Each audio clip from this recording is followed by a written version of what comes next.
राष्ट्रवादी काँग्रेसचे राष्ट्रीय अध्यक्ष आणि राज्याचे उपमुख्यमंत्री अजित पवार यांचं काल सकाळी 8:45च्या सुमारास वयाच्या 66व्या वर्षी बारामतीमध्ये एक भीषण विमान अपघातात मृत्यू झाला।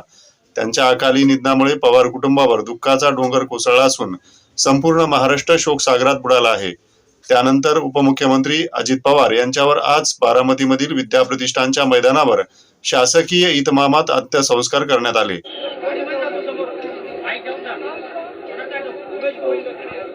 मुख्य स्टेज आणि चौथऱ्याच्या मधला पॅसेज मोकळा करा। मुख्य स्टेज आणि चौथऱ्याच्या मधला पॅसेज मोकळा करा।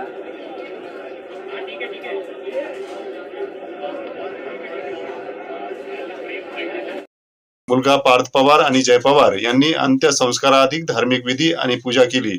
यानंतर पत्नी सुनेत्रा पवार यांनी त्यांच्या पार्थिवांचे अंत्यदर्शन घेतले।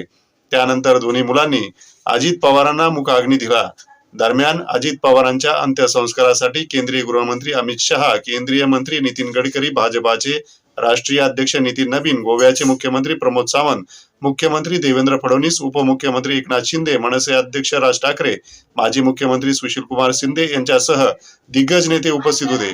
केंद्रीय गृहमंत्री अमित शहा, भाजपाचे राष्ट्रीय अध्यक्ष नितीन नवीन, केंद्रीय मंत्री नितीन गडकरी, केंद्रीय राज्यमंत्री रामदास आठवले, प्रतापराव जाधव, मुरलीधर मोहोळ, रक्षा खडसे, गोव्याचे मुख्यमंत्री प्रमोद सावंत, मुख्यमंत्री देवेंद्र फडणवीस, उपमुख्यमंत्री एकनाथ शिंदे, विधानसभेचे अध्यक्ष राहुल नार्वेकर यांच्यासह राज्य मंत्रिमंडळातील मंत्र्यांनी अजित पवारांच्या पार्थिवावर पुष्पचक्र अर्पण करून त्यांना आदरांजली वाहिली।